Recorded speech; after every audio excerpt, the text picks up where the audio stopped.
ভোরের আলো ফোটার আগেই জনস্রোত, কাঁধে বস্তা, হাতে টুকরি, সবার গন্তব্য সুপারির হাট। প্রায় ১০০ বছরের পুরনো মৌলভীবাজারের কামালপুরের এই হাট এখনো ধরে রেখেছে তার ঐতিহ্য, কোলাহল আর বেচাকেনার আমেজ।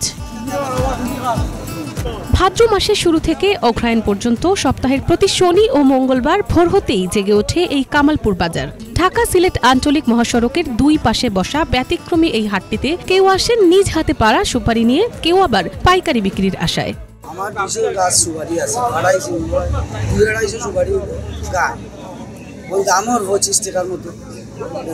আরো দাম পাই না এই অবস্থা, তো পাইকার কমাইছে, আজকে বাজারে তো মানতে লাগে।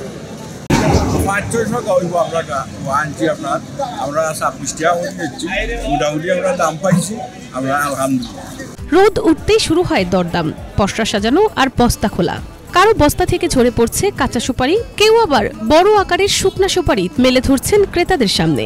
সকাল বাড়ার সাথে সাথে বাড়ে বাজারের ক্রেতা সমাগম। প্রায় 100 বছর ধরে এই বাজার চলে, কেন তখন তো বাজার আছে, তখন তো মানুষ থাকে এই বাজারে। প্রতি 10টি সুপারিকে এখানে বলা হয় এক খা, যা বিক্রি হয় 20 থেকে 40 টাকায়। আকার ও মান অনুযায়ী ওঠানামা করে এই দাম। এই হাটে বৃহত্তর সিলেটের নবীগঞ্জ, ইনাদগঞ্জ, গোয়ালাবাজার, শ্রীমঙ্গল সহ আশেপাশের এলাকা থেকে পাইকাররা এসে কেনেন মৌসুমি এই ফসল। সকাল 9টার মধ্যে পূর্ণ উদ্দীপনায় জমে ওঠে এই হাট, আর দুপুরের আগেই শেষ হয়ে যায় বেচাকেনা। কামালপুর বাজার প্রচুর সুপারি মিলে, আমরা সবসময় কিনে নিয়ে আসি, 20-30 বছর আগ থেকে আমরা সুপারি নিয়ে এখান থেকে বালা দামে মিলে, বালা ব্যবসা করা যায়, আমরা বেশি সুপারি নিয়ে এখান থেকে। কামালপুর বাজার অনেক পুরানা বাজার, এখানে সুপারি কেনা লাগে।